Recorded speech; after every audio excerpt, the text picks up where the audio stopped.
आदमी अपने जीवन को खुशहाल बनाने के लिए क्या क्या हथकंडे अपनाता है, जिससे सोचता है कि हमारी ज़िंदगी अच्छे से लाइन पे चलने लगे और इसी ज़िंदगी की शुरुआत करने के लिए वो अच्छे से व्यवस्था करने लगता है। लेकिन इस घटना में ऐसा ही होता है दोस्तों, एक आदमी अपनी ज़िंदगी से आगे बढ़ाने के लिए कुछ हथकंडे अपनाने लगता है, लेकिन उसी हथकंडे के बीच उसकी बीवी फंस जाती है, जिसको उसकी बीवी को अपने ज़िंदगी से हाथ धोना पड़ जाता है। दोस्तों आखिर क्या हुआ इस घटना में, इस घटना की पूरी तरह से जानकारी जानने के लिए आप हमारे इस वीडियो को लास्ट तक जरूर देखिएगा।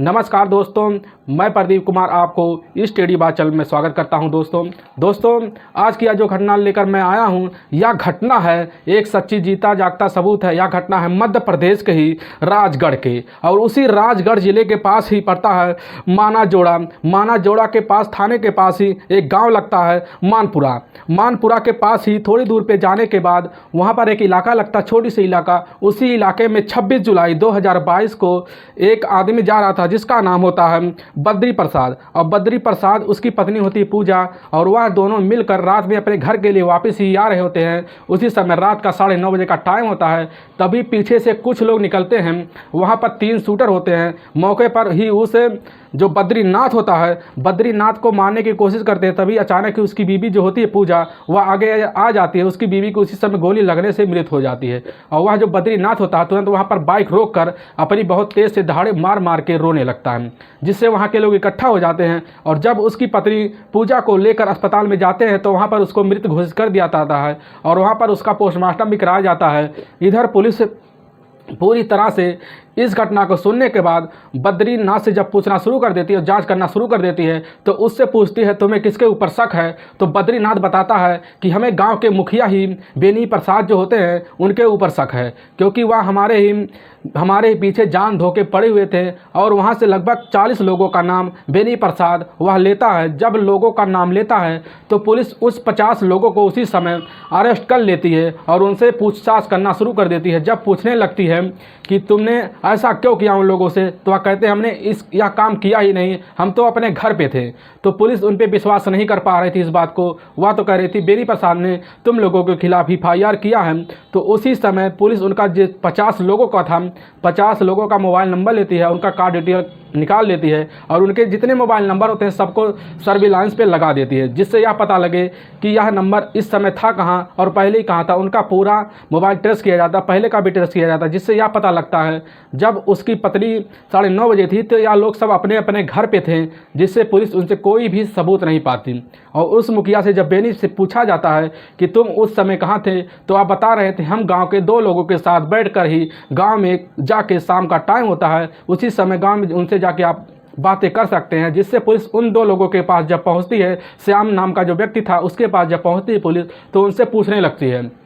जब पूछती है तो वह सारी बात बता देते हैं कि वह हमारे साथ ही था, उसी समय बैठकर हम दोनों आपस में ही बातें कर रहे होते हैं। तो पुलिस उनका भी जब मोबाइल नंबर निकालती है CDR, तो उनका भी जो सर्विलांस पे देखा जाता है तो उसी समय वह गाँव में मौजूद होते हैं, जिससे पुलिस उस बेनी प्रसाद की बीवी के खिलाफ कुछ भी सबूत नहीं पाती है। अब पुलिस इस मामले की बारीकी से जाँच करने के लिए पूरी तरह से अपनी 4 टीमों का गठन कर देती है, जिसमें चारों टीमों इस चीज़ की जाँच करने के लिए वहाँ पर जितने CCTV कैमरे वहाँ पर रास्ते में लगे होते सबको देखते हैं कि वह जो 3 लोग बाइक पे आए थे वह आखिर गए कहाँ, वह बाइक था कहाँ। तभी CCTV कैमरे या नज़र भी नहीं आता। फिर यह दिखता जो नंबर प्लेट पीछे का होता है वह ढका हुआ होता है। तो पुलिस इस चीज़ की जांच करने के लिए बहुत ही मशक्क़त झेलनी पड़ती है। तभी पुलिस इस चीज़ की जांच ही कर रही होती है, तभी वहाँ पर पूजा की पोस्टमार्टम की रिपोर्ट आ जाती है। पूजा की पोस्टमार्टम की रिपोर्ट आ जाती है तो उसमें यह देखा जाता है कि पूजा को जो पीछे से गोली मारा गया था, तो वह गोली ऐसा मारा गया था जैसे किसी व्यक्ति को बैठा के आराम से सीधा गोली लगा हुआ था। ऐसा तो लग रहा था कि यह बहुत सीधा लगा था। तो इसी समय पुलिस उस बात को तुरंत याद कर लेती है कि जो बेनी प्रसाद था उसने बताया था पूजा ने आगे आकर हमारे ही सामने वह गोली अपने सीने पर ले ली थी। पुलिस ही तुरंत उस बात को अपने ही सीरियस लेती है, और लेने के बाद उस बेनी प्रसाद को तुरंत ही अरेस्ट कर लेती है। तुरंत बेनी प्रसाद को वही बात तुरंत दोहराती है, तो बेनी प्रसाद बिना कुछ जाने फिर वही बात दोहरा देता है, जिससे पुलिस तुरंत उस पर शक हो जाता है। और पुलिस जब उससे यह बात तुरंत कहता है कि यह तुरंत ही कह देता है कि तुमने ही अपनी पत्नी पूजा का मर्डर किया है, तो अब बेनी प्रसाद हैरान हो जाता है कि यह बात पुलिस को कैसे पता चला। तो तुरंत ही बेनी प्रसाद पुलिस के सामने सारी सच्चाई जो होता है वह रखने के लिए तैयार हो जाता है, और वह बताने लगता है कि हम अपनी ज़िंदगी में अच्छे से किसान की ज़िंदगी जी रहे होते हैं और एक नई ज़िंदगी जीने की शुरुआत करना चाहते थे, तो इसी बीच हमें कुछ पैसे की ज़रूरत पड़ती है।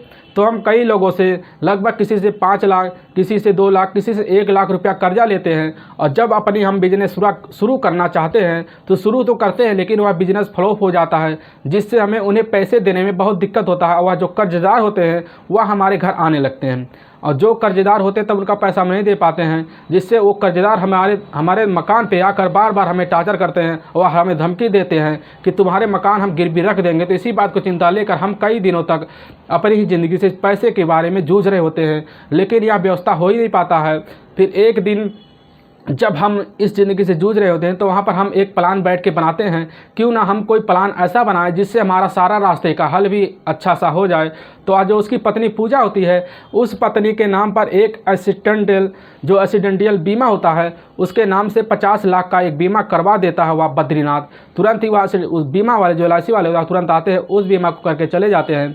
फिर यह प्लान बनाने के लिए वह सोचता है यह तो प्लान हमारा सक्सेस हो गया, क्योंकि अगर अपनी बीवी को हम इस रास्ते से हटा देते तो जो पैसा होगा सारा पैसा वह हमें मिल जाएगा 50 लाख, जिससे हम अच्छे से सारे लोगों का कर्जा दे देंगे।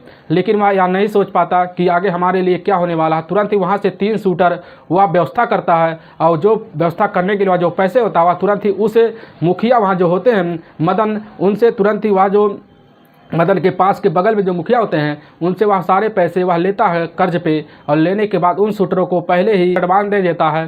फिर उन शूटरों से यह बताता है कि जब हम भोपाल के रास्ते से रात में 9 बजे जाएंगे तो वहाँ पर आप लोग वहाँ पर तुरंत आ जाइएगा। तुरंत ही वह तैयार हो जाते हैं। जब वह रात को 9:30 बजे 26 जुलाई 2022 को वह प्लान बनाता है तो वहाँ पर जाते हैं। तो वहाँ पर जैसे ही देखता कि शूटर वहाँ पर खड़े हो तो वह अपनी गाड़ी वहाँ पर रोक कर साइड में ही वहाँ बैठ जाता है और पीछे से आकर ही वह 2 शूटर मार के चले जाते हैं, जिससे वह फरार हो जाते हैं। जब यह पुलिस सारा मामला उसके मुंह से सुनती बेनी प्रसाद, तो बेनी प्रसाद के जब मामला सुनने के बाद तुरंत ही उस पुलिस उन तीनों शूटर को ढूंढना शुरू कर देती है, जिसमें से एक शूटर हुनर सिंह पकड़ा जाता है और 2 फरार चल रहे हैं। उनको पुलिस जल्द ही पूरी टीम लगा दी है, उनको जल्द ही अपने खबरियों को द्वारा पकड़ लेगी।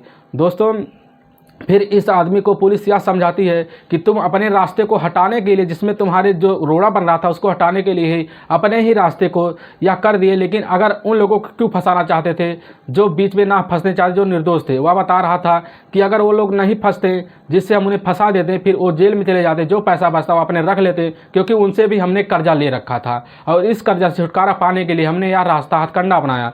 पुलिस जब उसका सारा मामला उसके मुँह से सुन लेती है, जो होता है बद्री प्रसाद के सुनने के बाद उसको तुरंत पुलिस ही लंबे सज़ा के लिए वहाँ के जेल में भेज देती है। दोस्तों, इस घटना के मकसद हमें आपको ठेस पहुँचाना नहीं है, बस आपको हम सावधान और सतर्क करना चाहते हैं। इसलिए जहाँ भी रहें आप सावधान सतर्क जरूर रहें। दोस्तों, ऐसे व्यक्ति ना जाने कब किस रूप में आपके सामने आ जाएं, तो आप इसीलिए इन लोगों से सावधान और सतर्क जरूर रहें। दोस्तों, अगर आपको यह वीडियो पसंद आ रहा तो इस वीडियो को ज़्यादा से ज़्यादा शेयर कर दें, जिससे हम आपके बहुत आभारी रहेंगे। और फिर मिलेंगे नेक्स्ट वीडियो लेकर, तब तक के लिए राम राम, जय हिंद। दोस्तों।